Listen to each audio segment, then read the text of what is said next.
तुम्हाला माहीत आहे का लहान मुलांचे बोरनान का केले जाते? मकर संक्रांतीपासून ते रथसप्तमीपर्यंतच्या काळात घराघरात चर्चा असते ती चिमुकल्यांच्या बोरनानाची.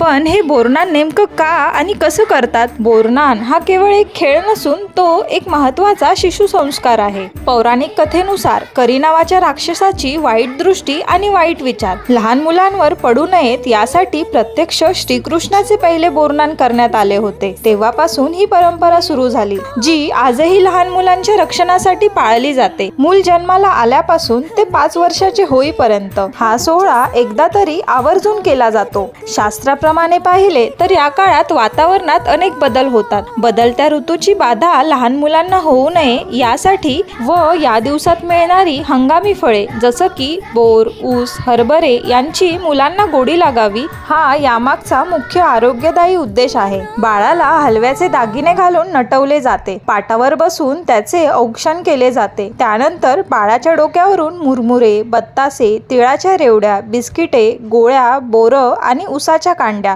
अशा सर्व खाऊचे मिश्रण त्याच्या डोक्यावर ओतले जाते. आजूबाजूची मुलं हा खाऊ वेचण्यासाठी जी झुंबड करतात तो आनंद शब्दात न मावणारा असतो. शेवटी बोरनान म्हणजे केवळ एक प्रथा नसून आपल्या संस्कृतीने जपलेला वात्सल्याचा ठेवा आहे.